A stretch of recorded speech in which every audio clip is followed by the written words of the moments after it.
Hi everyone, welcome to my channel. അപ്പോൾ ഇന്ന് നമ്മൾ ഡിസ്കസ് ചെയ്യാൻ പോകുന്നത് സൂരിനാം മേ പെഹ്ലാ ദിൻ എന്ന് പറഞ്ഞ ചാപ്റ്ററാണ്. അതായത് സൂരിനാമിൽ ആദ്യത്തെ ദിവസം. ഈ ചാപ്റ്റർ ഒരു യാത്രാ വിവരണമാണ്. നമ്മുടെ ലേഖകനായിട്ടുള്ള ഹിമാൻഷു ജോഷി സൂരിനാം എന്ന സ്ഥലത്ത് പോയപ്പോൾ കണ്ട കാഴ്ചകളും അദ്ദേഹത്തിനുണ്ടായ അനുഭവങ്ങളും ഒക്കെയാണ് ഇതിൽ പറയുന്നത്. भूगोल की पुस्तकों में कभी पढ़ा था भूमध्य रेगीय प्रदेशों में भीषण गर्मी पड़ती है, प्रायः प्रतिदिन बारिश, इसलिए संसार में सबसे अधिक घने वन इसी क्षेत्र में पाए जाते हैं. ब्राजील की 93% भूमि गहरी हरियाली से आच्छादित है. भूगोल की पुस्तक എന്ന് പറഞ്ഞാൽ ജിയോഗ്രഫി ടെക്സ്റ്റ് ബുക്ക്. ഇപ്പോൾ ജിയോഗ്രഫി ബുക്കിൽ ഞാൻ പഠിച്ചിട്ടുണ്ടായിരുന്നു ഭൂമധ്യരേഖീയ പ്രദേശങ്ങളിൽ കഠിനമായ ചൂട് അനുഭവപ്പെടുമെന്ന്. ഇക്വറ്റോറിയൽ റീജിയൻസ്, അവിടെ കഠിനമായ ചൂട് അനുഭവപ്പെടുമെന്ന് പഠിച്ചിട്ടുണ്ട്. അതുപോലെ തന്നെ എല്ലാ ദിവസവും മഴയും ലഭിക്കും. അതുകൊണ്ട് ലോകത്തിൽ ഏറ്റവും കൂടുതൽ കാടുകളുള്ള വനങ്ങളുള്ള സ്ഥലമാണ് ഇത്. ബ്രസീലിന്റെ 93% എന്ന് വെച്ചാൽ 93% ഭൂമിയും കാടുകളാൽ മൂടിക്കിടക്കുകയാണ്. ആച്ഛാദിത് എന്ന് പറഞ്ഞാൽ മൂടിക്കിടക്കുക. अतीत का यह पड़ा आज प्रत्यक्ष देख रहे हैं, विमान से झांक रहे हैं, नीला जल, काले घने बादल और दूर कहीं हरियाली के छींटे. അതായത് പണ്ട് പഠിച്ച ആ കാര്യം ഞാൻ ഇന്ന് പ്രത്യക്ഷത്തിൽ കാണുകയാണ്. വിമാനത്തിൽ നിന്നും എത്തി നോക്കുകയാണ്. ജാങ്ക്ന എന്ന് പറഞ്ഞാൽ എത്തി നോക്കുക. അങ്ങനെ എത്തി നോക്കിയപ്പോൾ അദ്ദേഹം നീല കളറിലുള്ള ജലം, അതുപോലെ തന്നെ കറുത്ത മേഘങ്ങളും ദൂരെ പച്ചപ്പ് നിറഞ്ഞ ഭൂമിയും കണ്ടു. विमान उतरने की प्रक्रिया में धीरे धीरे धरती की ओर झुक रहा है. यात्रियों का कौतूहल भी बढ़ता चला जा रहा है. लगभग 20,000 किलोमीटर की लंबी यात्रा के पश्चात एक प्रकार के सुकून का एहसास. അതായത് വിമാനം ലാൻഡ് ചെയ്യാനായി പോവുകയാണ്. അതോടൊപ്പം തന്നെ യാത്രക്കാരുടെ കൗതുകവും കൂടി വരികയാണ്.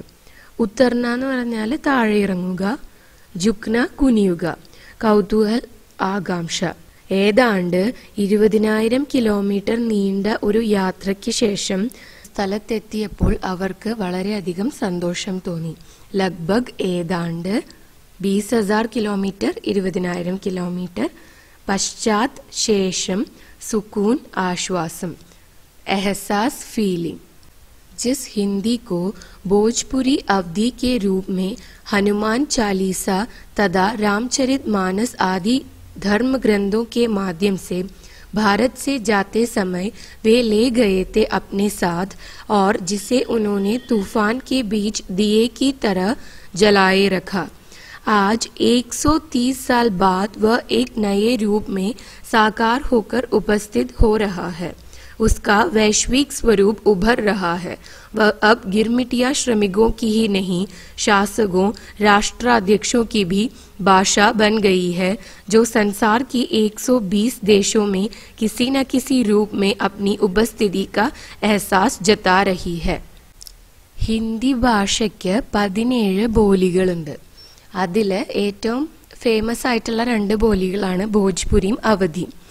അപ്പോൾ ഭാരതത്തിൽ നിന്നും ഒരുപാട് കരാർ തൊഴിലാളികൾ ഇവിടെ വന്ന് ജോലി ചെയ്യാറുണ്ടായിരുന്നു. അപ്പം അവര് രാംചരിത് മാനസ്, അതുപോലെ തന്നെ ഹനുമാൻ ചാലീസ പോലെയുള്ള ധർമ്മഗ്രന്ഥങ്ങളിലൂടെ ഇങ്ങോട്ട് കൊണ്ടുവന്ന ആ ഹിന്ദി അവർ ഇപ്പോഴും സൂക്ഷിക്കുന്നുണ്ട്. 130 വർഷങ്ങൾക്ക് ശേഷവും അവര് കൺസേർവ് ചെയ്ത് വെച്ചിരിക്കുകയാണ്. ഇന്ന് ഹിന്ദി എന്ന ഭാഷ ഒരു പുതിയ രൂപം കൊള്ളുകയാണ്.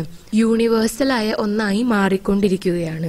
പണ്ട് കരാർ തൊഴിലാളികൾ മാത്രം ഉപയോഗിച്ചിരുന്ന ഒരു ഭാഷയായിരുന്നു ഇത്.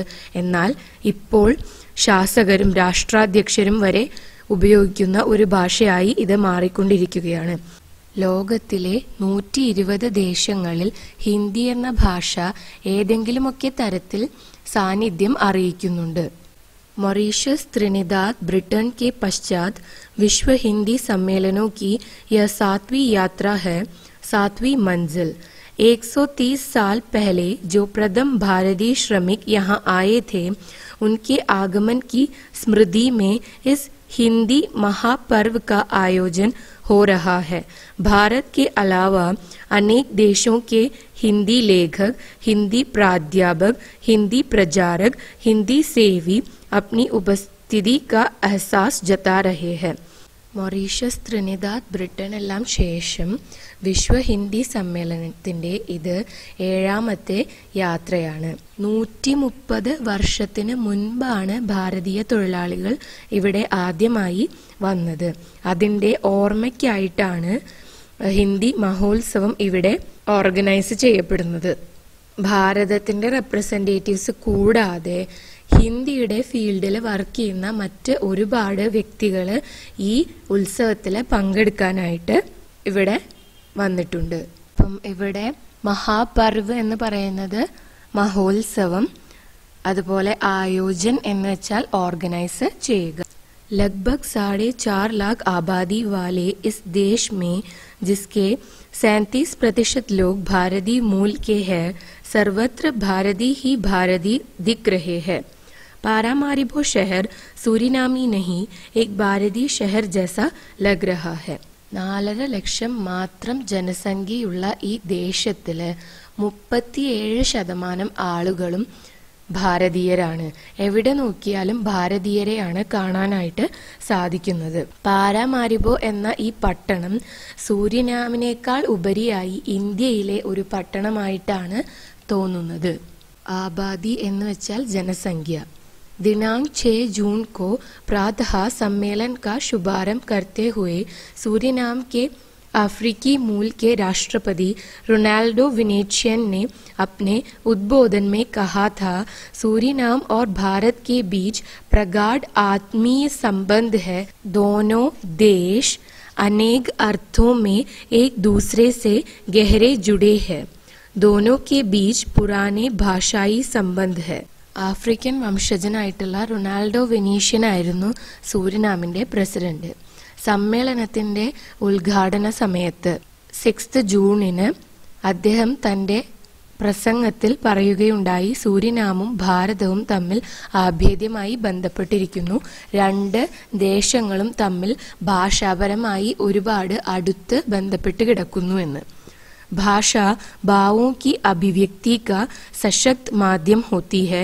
हिंदी की जननी संस्कृत की अपनी विशेषताएं हैं. उसके साथ साथ आज विश्व की एक प्रमुख भाषा के रूप में हिंदी भी उभर रही है. सूरीनाम में हिंदी के प्रचार प्रसार में, हिंदी को आम आदमी तक पहुंचाने में हिंदी फिल्मों तथा संगीत का भी विशेष योगदान है. हिंदी चलचित्रों के प्रति सूरीनाम के भारतवासियों का ही नहीं, अन्य सूरीनामी लोगों का भी गहरा लगाव है. ഭാഷ എന്ന് പറയുന്നത് ഒരാളുടെ ഫീലിംഗ്സ് എക്സ്പ്രസ് ചെയ്യാനുള്ള ഒരു മീഡിയമാണ്, ഒരു മാധ്യം ആണ്. ഹിന്ദിയുടെ ജനനിയായിട്ടുള്ള സംസ്കൃതത്തിന് അതിൻ്റെതായ പ്രത്യേകതകളുണ്ട്. അതുപോലെ ഹിന്ദിയും ഇന്ന് യൂണിവേഴ്സലായി പ്രചരിച്ചുകൊണ്ടിരിക്കുകയാണ്. സൂരിനാമില് ഹിന്ദി വ്യാപകമായി പ്രചരിപ്പിക്കുന്നതില്, സാധാരണ ജനങ്ങളിലേക്ക് എത്തിക്കുന്നതില് ഹിന്ദി ഫിലിംസും അതുപോലെ തന്നെ സംഗീതവും ഒരുപാട് കോൺട്രിബ്യൂട്ട് ചെയ്തിട്ടുണ്ട്. സൂരിനാമിലെ ഭാരത വംശജർക്ക് മാത്രമല്ല മറ്റു ജനങ്ങൾക്കും ഹിന്ദി സിനിമകളെ പ്രതി ഇഷ്ടവും താല്പര്യവുമുണ്ട്. യോഗ്ദാൻ, കോൺട്രിബ്യൂഷൻ, പ്രചാർ പ്രസാർ, പ്രചാരം, ലഗാവ്, ബന്ധം, താല്പര്യം എന്നൊക്കെ പറയാം. एक दीप प्रज्वलित होते ही लगा कि एक साथ न जाने कितने जगमगाते दीपक जल उठे हैं. सूरीनामी भारत वंशियों का उत्साह देखने योग्य था. कहीं ऐसा एहसास हो रहा था जैसे 130 साल से बिछुड़े बंधु आज फिर गले मिल रहे हैं. यह भारत मिलाप बहुत आह्लादित कर रहा था. ഒരു ദീപം ജ്വലിച്ചപ്പോൾ ഒരുപാട് ദീപങ്ങൾ ജ്വലിച്ച ഒരു അനുഭൂതിയാണ് ഉണ്ടായത്. സൂരിനാമിലെ ജനങ്ങളുടെ ആഹ്ലാദം ഒന്ന് കാണേണ്ടതു തന്നെയാണ്. 130 വർഷങ്ങളായി പിരിഞ്ഞിരുന്ന ബന്ധുക്കൾ, സഹോദരങ്ങൾ പരസ്പരം കണ്ടുമുട്ടുകയും കെട്ടിപ്പിടിക്കുകയും ചെയ്യുന്നതായിട്ടാണ് ലേഖകന് ഇത് കണ്ടപ്പോൾ തോന്നിയത്. ഇവിടെ ഭരത് മിലാപ് എന്നത് ഒരു ആലങ്കാരിക പ്രയോഗമാണ്. ഒരുപാട് വർഷങ്ങളായി പരസ്പരം പിരിഞ്ഞിരുന്ന രണ്ട് സഹോദരന്മാർ കണ്ടുമുട്ടുമ്പോൾ അതിനെ സൂചിപ്പിക്കാനായിട്ടാണ് ഭരത് മിലാപ് എന്നത് ഉപയോഗിക്കുന്നത്. ബിച്ചുഡ്ന പിരിയുക, ഗലേ മിൽന എന്ന് പറഞ്ഞാൽ ആലിംഗനം ചെയ്യുക, കെട്ടിപ്പിടിക്കുക.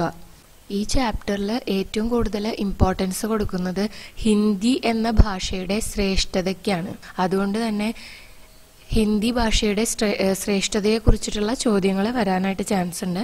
ടെക്സ്റ്റിൽ ഇല്ലാത്ത 2 ക്വസ്റ്റ്യൻസ് എന്ന് പറഞ്ഞാൽ, ഒന്ന് പാരാമാരി പോലെ ലേഖകൻ കണ്ട കാര്യങ്ങളെ കുറിച്ചിട്ടുള്ള ഒരു ഡയറി, അല്ലെങ്കിൽ ഈ പ്രോഗ്രാമിന് പങ്കെടുക്കാത്ത ഒരു വ്യക്തിക്ക് അദ്ദേഹം അയക്കുന്ന ഒരു ലെറ്ററും വരാനായിട്ട് ചാൻസ് ഉണ്ട്.